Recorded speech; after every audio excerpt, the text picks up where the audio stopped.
He's just too meatball. All right. Let's do timeshares on John Oliver last week tonight. I got to pee. I'll be back. With it being spring break season, our main story tonight concerns vacations. A wonderful time to realise that you're in love with someone or realise that you are absolutely not. And be honest, you knew in the TSA line before the flight. Keep the streaming passwords for as long as you can, but do give back his grandmother's ring. Specifically, we're going to talk about timeshares. And some of you might be thinking, well, hold on. Are you going to tell me that they are a scam? Because surely everybody knows that. And it is true that the sketchiness of timeshare vacations has been a punchline on TV for years. You moron, these aren't free vacations. These are time-sharing deals. They're total scams. These timeshare people, they don't stop until they sell you something. They prey on the weak and gullible, i.e. you. Perhaps you and your yellow friend would like to set up a timeshare plan. Don't do it, Sandy! I won't give in to your timeshare vacation scam! Yeah, suspicions about timeshare programs are so ubiquitous they can get laughs in children's programming. And look, obviously, SpongeBob was never going to say yes to a timeshare, otherwise they'd have had to change his theme song to this. Who lives in a pineapple under the sea, except for 1 week a year when he's in a studio in Key West. Yeah, still good. The but doesn't fuck did I quite come have the back same to? ring to it, does it? But despite decades of mockery on TV, timeshares are a much bigger business than you may think. They're actually an $8.1 billion industry, with nearly 10 million households owning one or more types of... Motherfucking old school drop shipping mixed with Airbnb ass. Classic fucking scheme scamas, dude. timeshare, and they can be sold by big hotel chains like Hyatt and Marriott, as well as companies like Wyndham and Westgate Resorts. This is why I tell you all the time, like, a lot of these fucking con men existed throughout time. It's just that, like, they have adapted to the internet. This is literally straight up a fucking con. It is a scheme. One of the things that may have obscured their continued growth is that they're not always called timeshares now. In recent years, they've been rebranded as vacation clubs or vacation ownership plans. And while traditionally you'd buy a timeshare that consisted of 1 week every year at, say, a condo in Florida, nowadays, companies offer floating weeks that can theoretically be used anytime 3 p.m. And then if we still had some energy left, we'd throw a few claps to hospital workers at 7 for whatever they were doing. But the fact is, timeshares don't save lives. In fact, in many cases, they can fuck them up, because they are incredibly easy to get into, but as you will see, incredibly hard to get out of. So tonight, let's talk about timeshares. And let's start with the first thing that you probably already know about them, that they tend to be sold in person, aggressively, and while you're already on vacation, often by suckering people into agonisingly long sales presentations with the promise of a free gift. There are so many horror stories out there, like the woman whose parents were subjected to a 7-hour sales pitch that ended with them spending more than $10,000 on a timeshare, or the person who signed an agreement following a 5-hour presentation because, quote, I'm a diabetic. After 5 hours, I just gave in. I needed something to eat. And I do get that. Listen to a timeshare presentation is dead last on the list of things that I want to do for 5 straight hours, right after watching Avatar: The Way of Water, telling children that their pet hamster was eaten by their other pet hamster and that neither one ever knew the child in question existed, and of course, hearing other people talk about watching Avatar: The Way of Water. The problem is, though, once you are in that room, companies can go to extreme lengths to get you to commit on the spot. Just watch as that Westgate executive encourages his staff to stop at nothing to make a sale. Our number one person in Orlando owns several weeks of timeshare. You know, you should own at least 1 week yourselves. And if you don't, lie and say you do. Don't let these people leave here without buying something. Something. I don't know what is more alarming there, that he knew a camera crew was filming and still instructed his sales team to lie, or that he knew that and willingly wore that shirt. Because what the fuck is... Bro, I know everyone's going to say, Hasan, you wear shirts like that, which, like, kills me, okay? It kills me. It's, like, partially the reason why I stopped wearing anything that has, like, a weird pattern on it, because I'm so fucking embarrassed by the type of dudes that look to like every complicated pattern and go, you would wear that shit. I would literally burn that shirt in a fucking forest fire. Okay? I would never in a million... the only way I would wear a shirt that resembles that is if it's made by a Koch brother or a Koch nephew, actually, and you sent it to me in a P.O. box and I wore it as a joke one fucking time, which is what happened. I have done that. But like, it is so... like, this kind of shit I would have never... after you are wearing it to Coachella?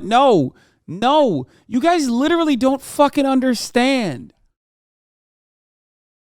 You got a personal buyer now? Don't lie. I do not. But thank you. It's like when people say address the Botox allegations. It makes me happy. It's like a compliment. That is actually an unironic compliment.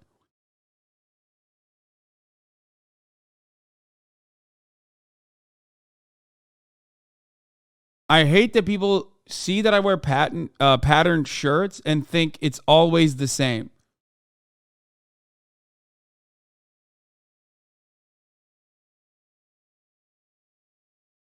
Is that thing? It looked like someone ate a Persian rug and then threw up on it. He looks like the mascot for divorce. Lying is actually a key strategy for many timeshare salespeople. They will lie about everything from the ease of making reservations to the total cost of the timeshare. According to a lawsuit against Wyndham, salespeople even had an acronym, TAFT, which stood for Tell Them Any Frigging Thing. And come on, at this point, just say fucking, because it's one thing to lie, it's another to do that while talking like a middle schooler who's in the car with their mom but still trying to sound hard. But the thing is, lying is basically allowed in this industry. Many timeshare agreements contain a clause that absolves the developer from responsibility for anything sale reps say. It's often referred to by attorneys as the salesman's license to lie clause. And look, I get that sales reps bullshit customers constantly. It happens to me every time a Warby Parker employee tells me, you look so cool. But you wouldn't expect them to be able to lie about something as objective as how much a thing will cost. Now, the good news is, depending on where you made your purchase, you can have between 3 and 10 days to rescind your signature. But remember, a lot of people sign up for timeshares on vacation. So that time may expire before they get home or have a chance to have a lawyer look at the contract. And this would be less of an issue if people generally loved their timeshares. But a study found that 85% of timeshare owners regret their purchase, which is a rate of regret on par with people who bought teacup pigs, only to realise that teacup pigs don't really exist. What do exist are baby pigs that grow into a 90-pound piece of livestock that can suffocate your cat. And at this point... From what I understand, by the way, teacup pigs or like micro pigs still grow to like 60 pounds minimum, I think. There's no such thing as like an actual teacup pig. They just don't stay that way. Let's talk about why people might regret buying a timeshare. And the first major reason, unsurprisingly... Tell that to Ethan? Oh, no, don't do it. Oh, no. I don't think Ethan understands. There's no such thing as like, there's no such thing as a teacup pig. They're just babies. Like, what people call micro pigs are still 60 pounds. Like, which is like the tiniest pig you can get. Like, the tiniest as it grows up is like still going to be 60 pounds. His pigs will eat his dogs, dude. Versus like an actual pig being like, I don't know, a couple 100 pounds. You were talking about teacup pigs in Japan, bro. No, those pigs are still not actually teacup pigs. They're just baby pigs. And I'm pretty sure I brought that up.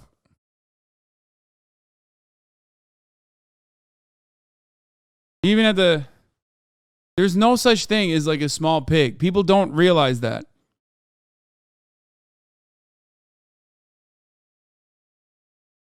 I know. I thought you didn't know they were just piglets. Yeah, there is no such thing as a actual fucking teacup pig. That's not a thing. And I'm pretty sure I brought it up when we went to the pig cafe as well. Please do not buy a pig. Don't do it. Do not buy a pig. Don't. You do not know what it takes to raise a pig. Ethan wants his pig to grow to 300, 400 pounds. Why do you know this?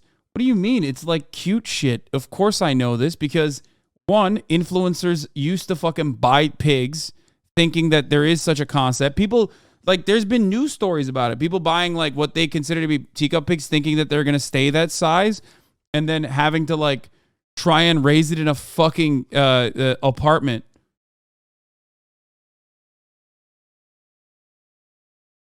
Pigs are not pets, they're farm animals. I mean, farm animals could be pets too, as long as you have a fucking farm.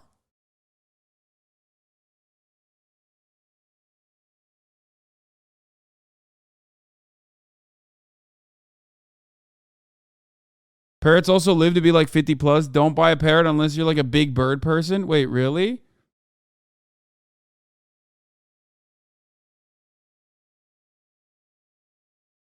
It's weird how science hasn't created mini pigs yet through selective breeding. Well, I think partially because it kind of goes against like the entire reason why humans have domesticated or at least like in some way, shape or form raised pigs. We want them to be bigger. I believe you understand why we want them to be bigger. We have genetically modified them and done selective breeding just in the opposite direction.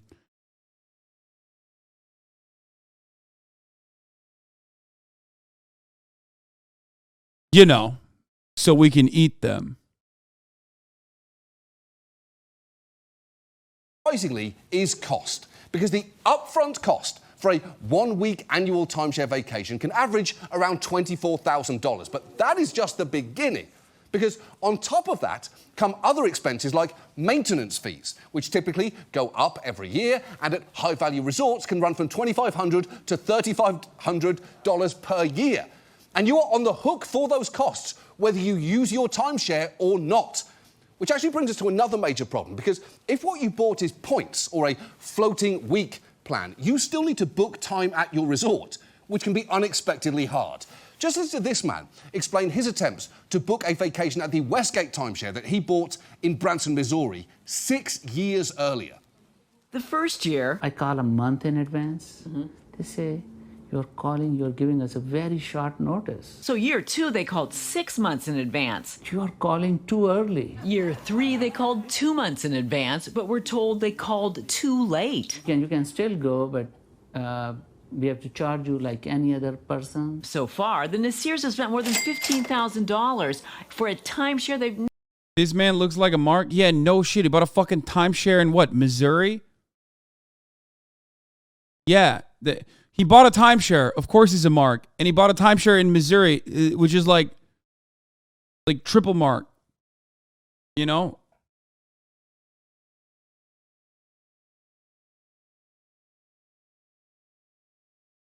never spent a single night in.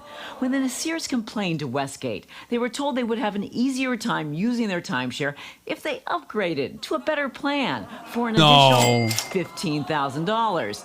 Yeah, that's not great, is it?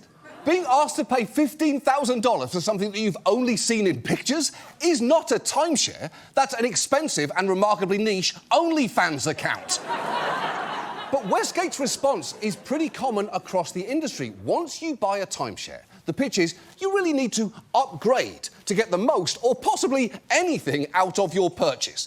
And these upgrades are a fundamental part of the business model.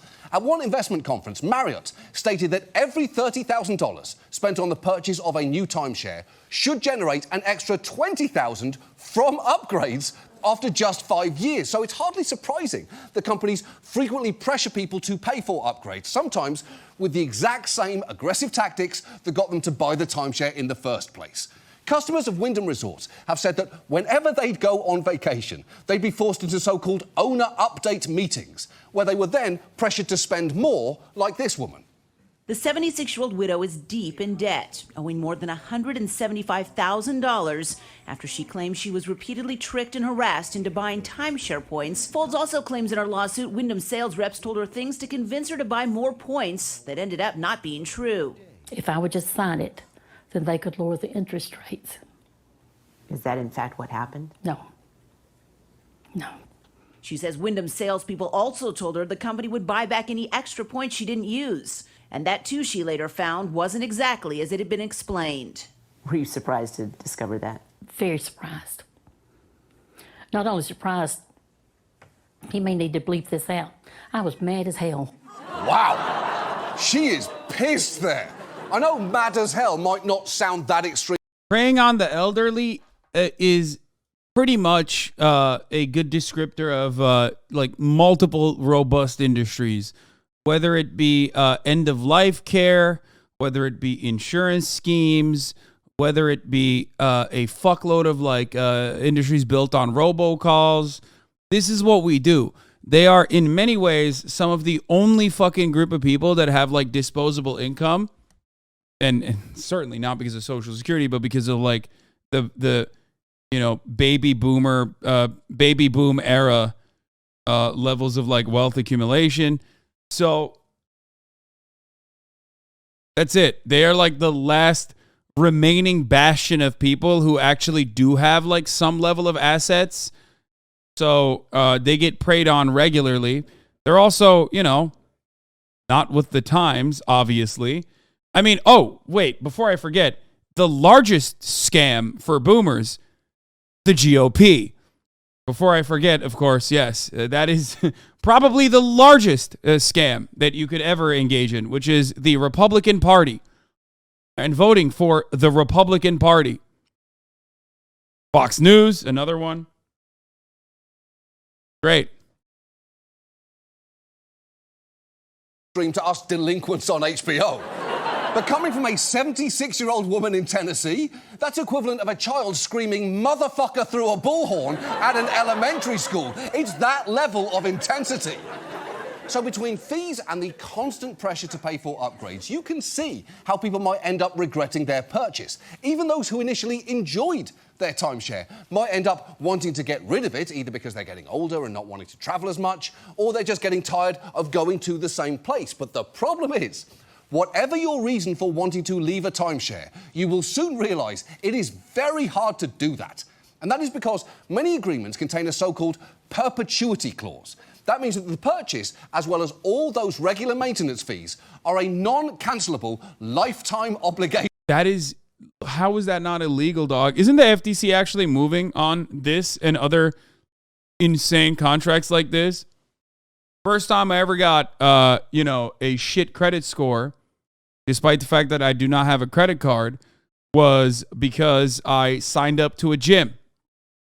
And then I canceled on the phone, and yet they did not cancel my gym membership, despite the fact that I canceled on the phone. Now, of course, the fun little part of that is that they can get away with it, because if you're signing up for a shit-ass gym that's like $15, $20 a month, this was in New Jersey, and I literally moved away, so I was like, well, I don't live here anymore. You know what I mean? I fucking live in... I live in California, where your gym does not exist. Basically, I think it was Workout World, if I'm not mistaken. Dropped the gym name. Yeah, this was a long ass fucking time ago, but I think it was like Wow, probably. It might have been Wow. Anyway, there is no fucking Workout World in California. Actually, it was a decent gym. In New Jersey, you get like a lot better gym quality for a lot cheaper. At least back in the day, it was like that. So they can get away with just keeping you on the hook even after you've literally fucking called in and phoned it in and canceled your membership, because what are you going to do? You're paying $15 a month. You're clearly not like super fucking caked up. What are you going to do? You're going to sue them? No, you're fucked. They send it off to a collections agency when you cancel your credit card and or debit card, and there's nothing you can do about it, because what are you going to do? Do you have enough money to hire a lawyer? No. You're fucking cooked. Same principle behind deposits when you're renting. I never got my deposit back when I was renting until I was rich. Okay? That's it. When I actually had money, They gave me my whole fucking deposit back. Why? Because now I have time and now I have financial security to be able to actually fight back. It's fucking insane.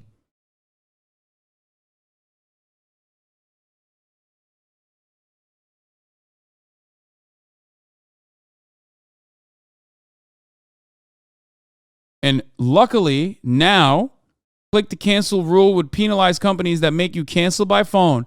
You can click to subscribe, but you have to call by fucking, you have to call to cancel it. Sometimes they don't even cancel it.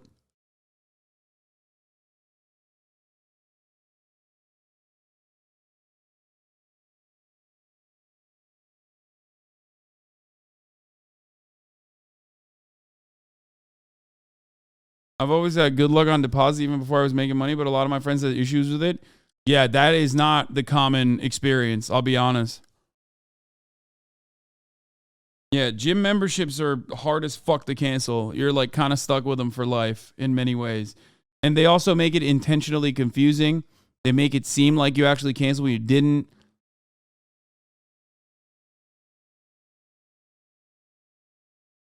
Really fucked up. Planet Fitness is the worst of them all. You can go into cancel and they send them certified mail. Yeah.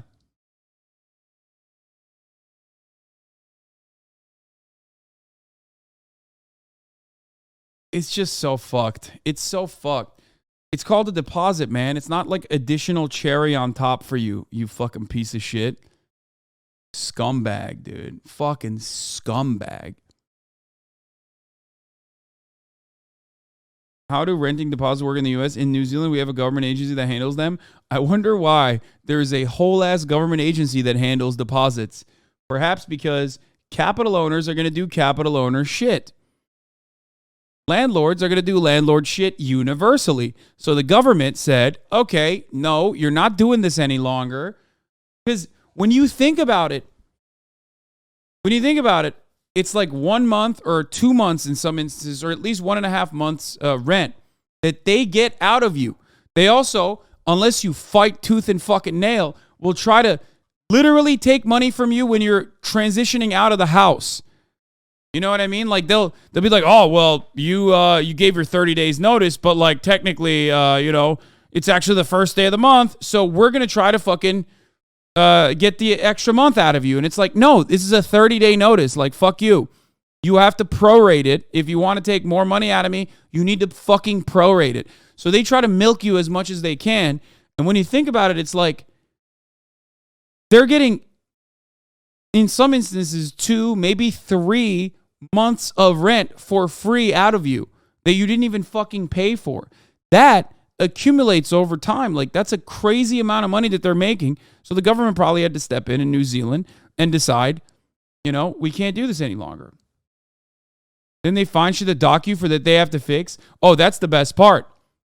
Like, for example, what constitutes for normal wear and tear in an apartment, or what is actually an issue within the apartment that your landlord is supposed to fix while you're living there, and you've made numerous mentions. You've called them numerous times to say, hey, this is fucked up, fix it. This is fucked up, fix it. They will charge you for it when you fucking leave the goddamn apartment. I'm like, dog, you didn't clean it when you were supposed to. When I was living here, you didn't fix it. The fuck do you mean? You didn't fix it when I asked you to. You were supposed to do it, and now you're charging me for it. You're taking it out of my deposit. So yeah, this is some of the many reasons why landlords are just fucking scumbags. Isn't that illegal? Brother, in the United States of America, nothing is illegal, okay? If you are, what are you going to go? Take it to fucking housing court or whatever? Yeah, good luck. The landlord already has an existing relationship with a fucking lawyer. The landlord and the lawyering, the landlord and their fucking legal representation that is on retainer for a landlord is already in really good standing with the fucking court. They will force you to go into court when at a really, really unfortunate time. That is if you can get out of work to go to court to begin with. Okay? What the fuck are you going to do? Nothing. Can't do anything. Except, call your local legal aid organization. There are obviously renters unions and things of that nature as well. But, what do I always say? When you steal from the poor, you become rich. When you steal from the rich, well, you go to jail.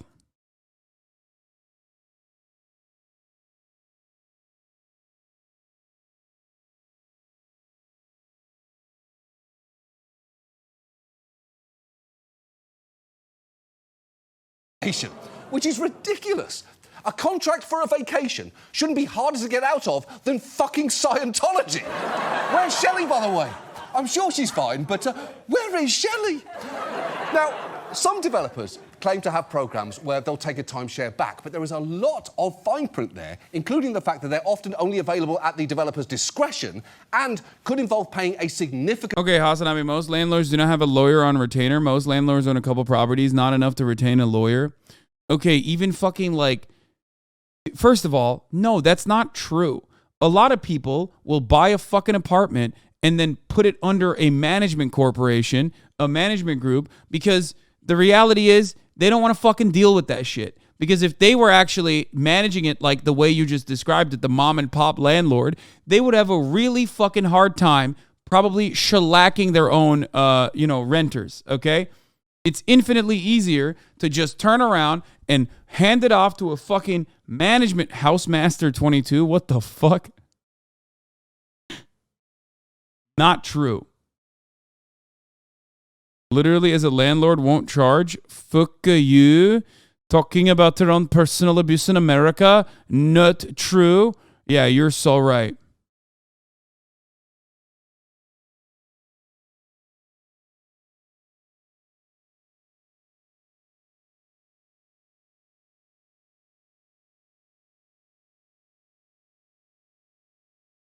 A lot of landlords in America, in places that I've lived, even if they buy a fucking apartment, okay, it could be a nest egg or something like that, okay, what they will end up doing is put it under a management group, okay, specifically because it's much easier for them. They take a percentage of the profit and they have their own fucking apartment manager, basically, who's also going to do the work of the landlord, which is nothing, right?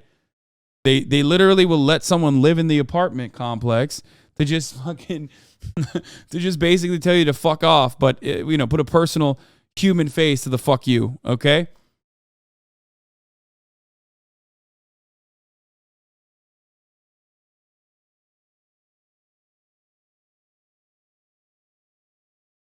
A retired baseball player bought my old apartment complex in the hood in Brooklyn and then pawned it off to a management agency, raising the rent for all 258 units. Yep. Management groups are not profitable if someone only owns a couple properties.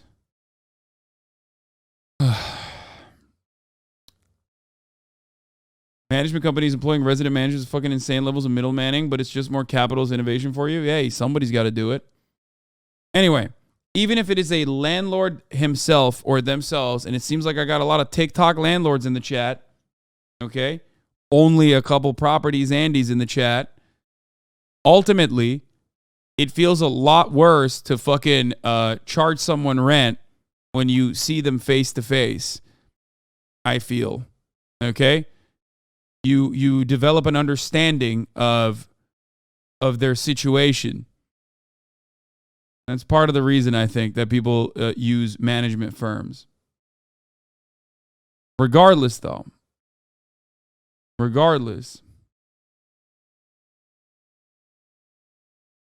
I still think that in a perfect society, there would be no need for landlording. You can do commercial real estate if you want, but there would be no need for landlording as a nest egg. Or anything like that, because your Social Security would take care of it. Your pensions would take care of it. Also, on top of that, in a perfect society, we would decommoditize housing. Okay? if you want to still fucking have like high quality luxury housing that you want to be a fucking landlord of in a situation like that, sure, I guess, if that's what you get off on. But at the very least, there should be my goal always, and I've said this before, is just to decommodify or decommoditize. I don't know which one is the apt way to describe it, is to decommodify housing so that it is as expensive as humanly possible to try and be a landlord. Okay? Because shelter is a human right. You cannot live without shelter. You just can't. That's why, unfortunately, it's seen as one of the most viable ways of wealth generation. That's why so many fucking dipshits on TikTok constantly talk about how they're landlords and how they're killing it and yada, yada, yada. That's it. Because the American government, and in all of its endless neoliberal sensibility, thought we should do everything we can to protect home ownership, okay? And then decided somewhere along the way that the best way to protect home ownership also happened to make homes one of the greatest vehicles of asset wealth management, one of the greatest vehicles for individuals, not obviously like super rich people who will turn around and, dump their wealth into the stock market.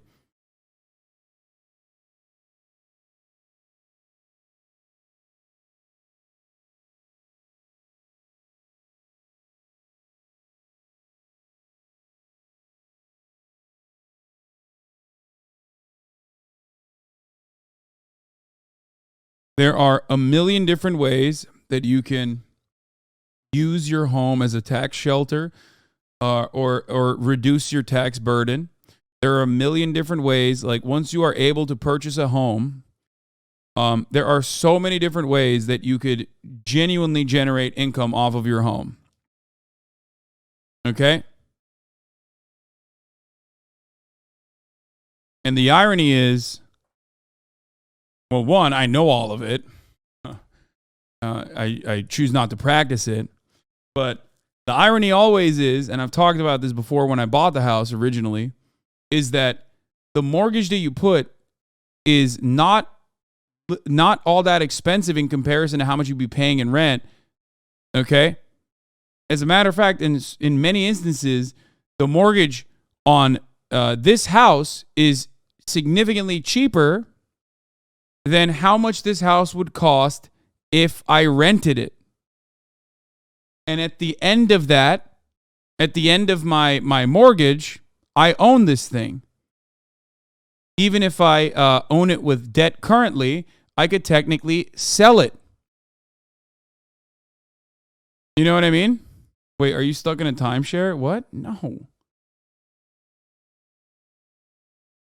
Can you play the fucking video, bro? You could just it's the problem is the down payment is what most people do not have. And the system is created in a way where you literally can't accrue enough capital to put a down payment. That's the issue.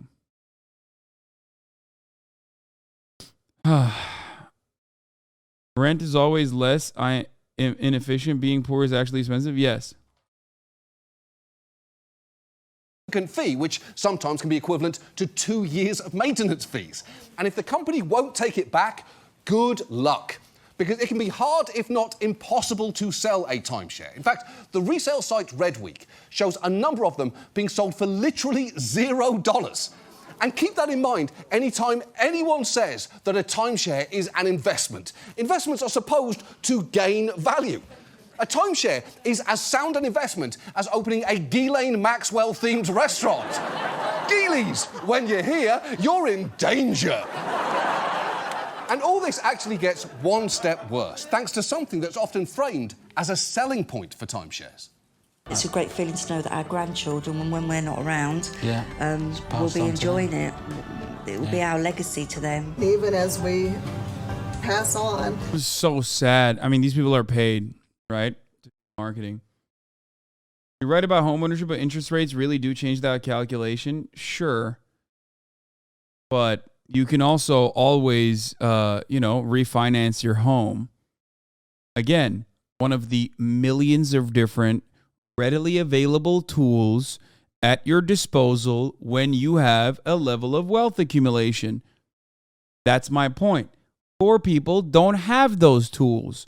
Whenever there's a new way to at least lighten the burden off of the shoulders of the working poor, Republicans immediately destroy it, or the little amount that is already in existence in perpetuity is being slowly but surely crippled and whittled away. That is capitalism. That's how social democracies still end up turning into hyper-capitalist dystopian shitholes. It's currently happening in Europe all around. Because capital owners are never going to stop wanting to increase their profit margins. And they built these systems. They built these governments. So, of course, they expect a return on that investment as well. And in many instances, they don't even think about it like, oh, I built this. Rich people built this country. They just do it because that is what is taught in school. That is what is taught by other successful, wealthy capitalists.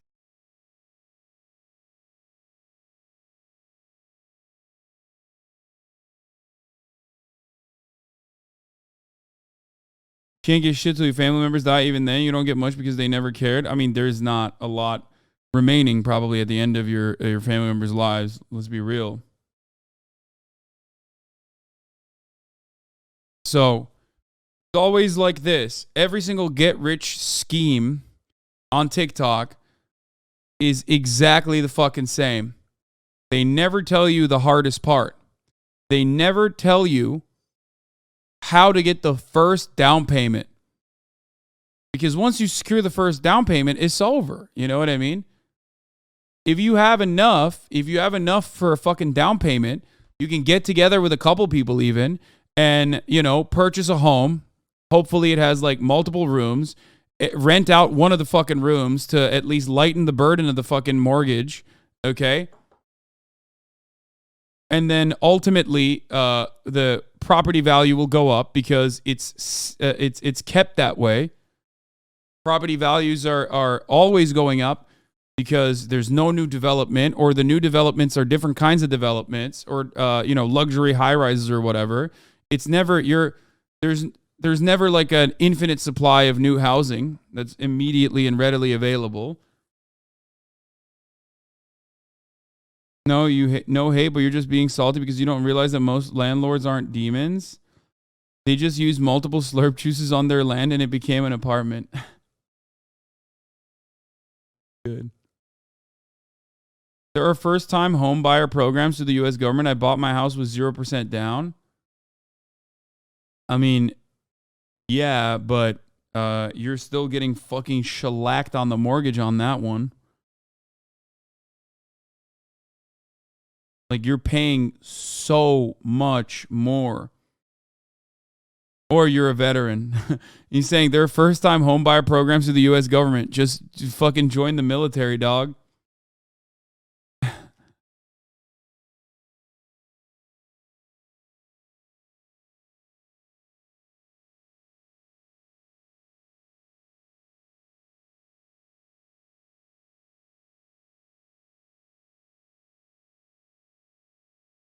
So making landlording viable, not viable, is the correct way to fight this? Yes.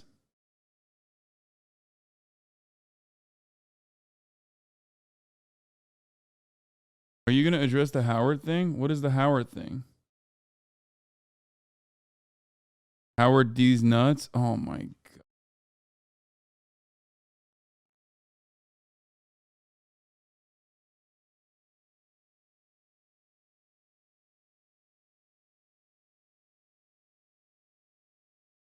I live in a townhouse. My landlord has raised my rent $50 over 4 years. Nice guy, but an abnormality. Turn around, and the management company has towed our cars 3 to 4 times, all under the guise of the tenant, not owner.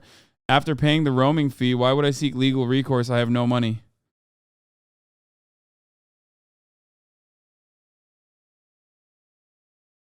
I mean, we will never live in a dystopian society, which is why capitalism is seen as beneficial. Fuck do you mean? We are living in the dystopian society. Look at what I just described to you.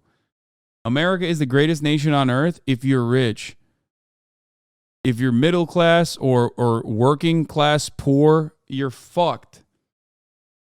You're constantly swimming against the fucking current, trying to survive, trying to make ends meet.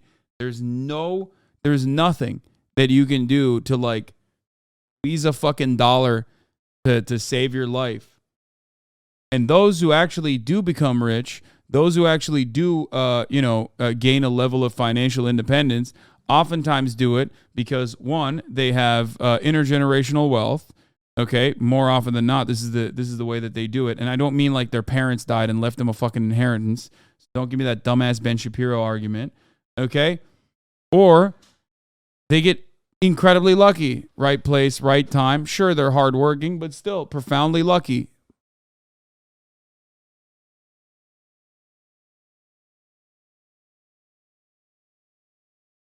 And no matter how lucky you get, you still have dumb motherfuckers in the chat going bro tips. Bro tips. Like, dog, 2012, man. 2012. It's a satirical fucking bit that I did in 2012. Like, that's so sad, brother. You're like one step removed from offing everything. You know what I mean? Just ending it all. If you're just still on this shit. It's crazy.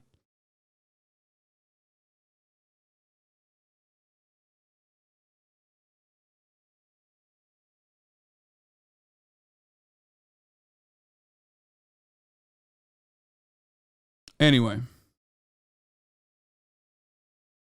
It's something that we can continue to give to our children. It's a gift that we'll keep on giving beyond us. Now that we have 2 children, it's kind of exciting that we know that our credits will never go to waste. It will still be in our family through our boys.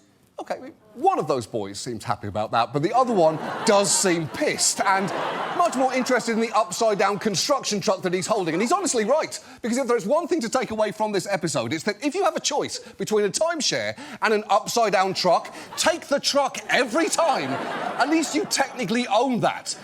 But given everything that you've seen so far, you won't be surprised to hear that many people aren't super keen on inheriting a timeshare. And while you can technically decline it, that can be much, much harder to do than you might think. Walking away does take work. Namely, you must file a disclaimer of interest with the court saying that you reject the timeshare. You only have 9 months after the death of your loved one to file it. And even then, it's not that simple. You see, when the first person in line rejects the timeshare, it goes to the next in line, and then the next, and the next. Every single person has to file all of that paperwork. It's true. Every single person. And timeshare paperwork clearly isn't what grieving families need. It is pretty upsetting to think that there might genuinely be a market for sympathy cards that say, I'm sorry for your loss, but also move fast if you don't want to get stuck with the fees on your dead mom's Hilton Head 2-bedroom. And all of this brings us to what might be the most surprising thing here. Timeshares are so difficult to get rid of, a whole separate industry has now cropped up, known as the timeshare exit industry. You may have seen ads on TV for them or upbeat segments on local stations like these for a company called Timeshare Termination Team, where they can get a pretty strong endorsement. Colorado's local timeshare termination team has a 100% success rate. Joining us, trusted advisors Brian and Holly Wilbur with the first steps you need to take to legally get out of your timeshare. I'll be honest, I know I said this before too. I didn't think this was possible, but it actually is. Now that sounds pretty great, doesn't it? The basic pitch of exit companies is for an upfront fee, they'll either resell your timeshare or get you out of your contract. And given how critical they are of the timeshare industry, you might assume that they are the good guys in this story. Unfortunately, they are very much not, which you probably already suspected after that woman claimed a 100% success rate, because that's one of those phrases that's just an automatic red flag, like endorsed by Dr. Oz or Forbes cover model. It just immediately raises suspicions. Also, you should know, while that sure looks like the news, crucially, it and all those shows you just saw are sponsored content programs. We did a story on them a couple of years ago, and it's where local stations will allow you to buy your way into fake segments that look like news but are, in fact, ads. We actually bought our way onto that exact show on Denver 7 to sell a Nazi fuck blanket. And if you missed that story, go back and watch the whole thing, because that was one hell of a sentence that's missing about 21 minutes of context. Anyway, as it turns out, Timeshare Termination Team was even sketchier than our Third Reich fuck fleas, because not long after that, Denver 7's actual news team had this story to report. Debbie hired the company in June 2019. In all, she paid more than $14,000. Signed a contract, a 2-year contract, that ended this last June. Well, under the terms of the contract, if they don't resolve my issue, I can get a refund. 2 years came and went. That's when she went looking for answers. And so I came to see them, and it's empty. The signs are still up on this office in Greenwood Village. But there's no employees. The furniture is gone. Wow. First, I'm not sure it was totally necessary to force her to go back and knock on the glass of a clearly empty office, but I'm very glad that they did. But second, that is a 19th century snake oil salesman level scam. They just disappear. Yeah, again, it's old school. They have always existed. This has always existed. It's not new. And now we have newer versions of this. Disappeared. One moment they were there. Crypto fucking scams are literally the same exact shit. Next, they were suddenly gone with no warning, like a ghost or a TV show on HBO Max. Everything's fine at this company. Everything's fine. And unfortunately, that is by no means a one-off. As one consumer advocate puts it, I don't like generalizations, so I'll say that 99% of them don't do what they say they will, or worse, are out-and-out scams. But you know what? I do like generalizations, so I'm happy to say timeshare exit companies are total bullshit. A lot of follow the same basic pattern that you just saw. They'll charge an upfront fee and then either stall indefinitely or fully disappear. And they are taking advantage of people on a massive scale. In Missouri, one group of companies stands accused of deceiving consumers into paying more than $90 million for exit services that were not delivered. And while that case is still pending, all of these other companies have gone under in recent years. And I know that these exit companies might seem immediately suspicious to you now, but they have slick marketing and have also been endorsed by some supposedly financially savvy people. In fact, Dave Ramsey, the popular personal finance guru who, to his credit, has been a vocal critic of timeshares, actually gave one exit company a ringing endorsement. Timeshare exit team will get you out of their timeshare. Now, you're going to pay them money to do that. That's what they do. And they charge you up front, and they give you your money back guarantee if they don't get you out, but they'll get you out. Well, that sounds trustworthy, doesn't it? And after all, why wouldn't you take the word of a man? Wait, this fucking asshole actually shills timeshares? Wait, Mr. Christian Finance, end your debate, fuck your wife, sell your worldly possessions to make sure you eviscerate all matter of debt is... Oh, he shills the exit companies. God, capitalism is such a fucking innovative form of economic prosperity, economic organization of society. It's just like you create a fucking product that's not really a product, it's a scam, and then you fucking perma-lock dumb old motherfuckers into that scam, and then you create a secondary product to get you out of that scam, which in and of itself is also a fucking scam. And then you have another scamming ass motherfucker who's like also religious on top of that, acting like he's the goddamn savior, shilling that fucking scam. Oh, holy shit, dude. Every part of this is so just insanely fucked. David Ramsey is classist and racist and a bald. It is... Dude, what you are watching in front of you, oh my God, are they owned by the same is it owned by the timeshare company? Tell me the fucking timeshare companies are invested in the exit companies. I'm going to lose my mind if that's the case. This is literally Purdue Pharmaceutical creating OxyContin and then shilling it, lying to the fucking doctors, lying to the fucking public, setting up clinics and studies that specifically fund, pain relief and pain management, creating an entire industry in medicine revolving around pain management, then, oops, well, here's how you're going to here's how you're going to deal with pain management. The best way to do it is heroin, and then selling the incredibly addictive fucking product, turning around and getting, creating a gigantic problem. And basically the only solution to that problem is another drug that you have to fucking take, which is, is it Suboxone that they make? They also own it. They also own the second drug that you use to get off the fucking heroin. Oh, shit. Suboxone. Sheesh. Getting horned up thinking about it. I love capitalism, baby. Yeah, methadone. Suboxone and methadone is like the two leading drugs that you take, which is like, is a heroin light. Yeah, nothing personal, kid. Just business. Whose look and general vibe answers the question, what if Billy Joel and Dr. Phil had a kid and it sucked? But not long after that, the Washington State AG sued Timeshare Exit Team, claiming, among other things, that the majority of its customers either did not receive their promised exit, received one that caused them unanticipated negative financial or other consequences, or received an exit that the customer could have obtained for themselves. The company eventually... Bro, you drive a fucking Lambo?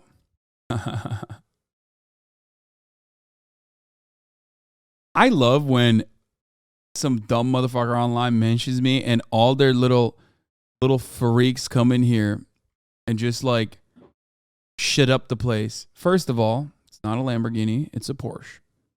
Okay? Much nicer drive, much smoother. Secondly, my financial circumstances do not change the reality of the things that I am talking about. You are in the predicament that I'm currently. What you are failing to recognize in this circumstance, okay, is that you're yelling at the guy telling you the situation at hand instead of going, hey, maybe this guy's got something going on. Maybe he's telling me the truth about the situation at hand. Nope. Instead, you just want to get mad. Go off. I have nothing against it. Oh, why'd you bring it up while I was talking about how fucking Purdue Pharmaceutical is, making money by doubling up?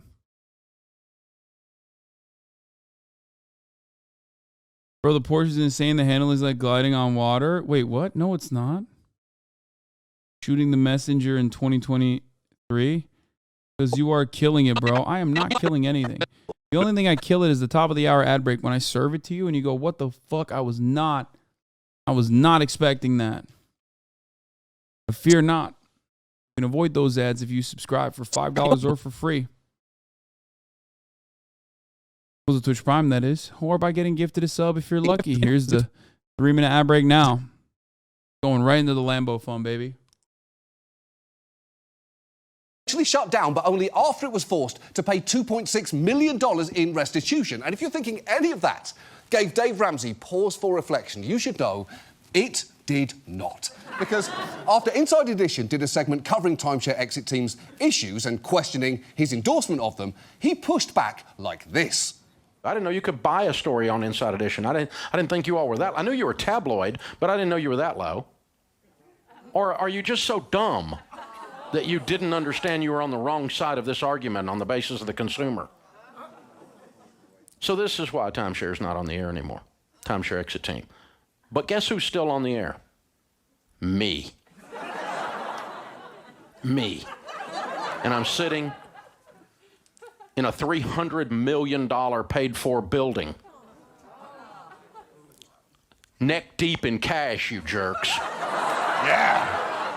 That is champion of the working people. I bet nobody yells at this guy for being super fucking rich, dude. Dave Ramsey, bragging about being neck deep in cash to his own viewers who got caught up in a scam that he actively promoted. Yeah, he's just like me, bro.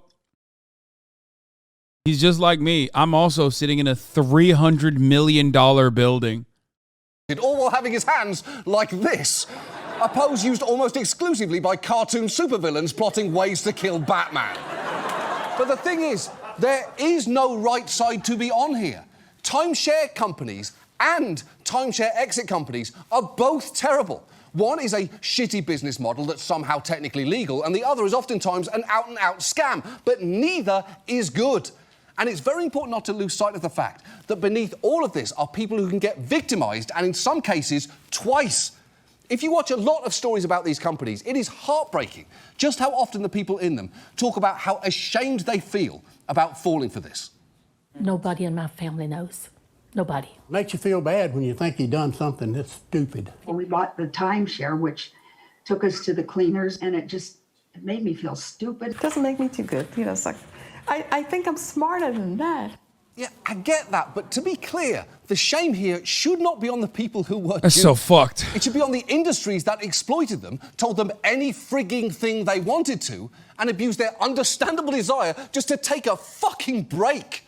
So, what can we do here? Well, on the off chance that anyone watching right now is considering a timeshare, don't do it.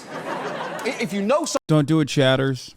someone considering it, send them this segment. If you happen to inherit a timeshare, get rid of it as fast as possible. And if it's too late and you're stuck with it, you can try and give it away for $0 online. But the truth is you'll only be fucking someone else over then. Unfortunately, the best option might actually be to call the timeshare company and see if there is any chance that they will take it back from you. As for exit companies, as you have seen, there's been sporadic legal action against individual companies. But by and large, it is a whack-a-mole ecosystem. When one goes down, another one tends to pop right up. So the truth is, the best bet right now seems to be to make sure that we all warn each other about just how fucked up this whole industry is. Or, I suppose, we could go another way with it. And if you can't beat them, join them. So joining me now for a special sponsored segment that she may or may not have paid $3,000 for, please welcome back to the show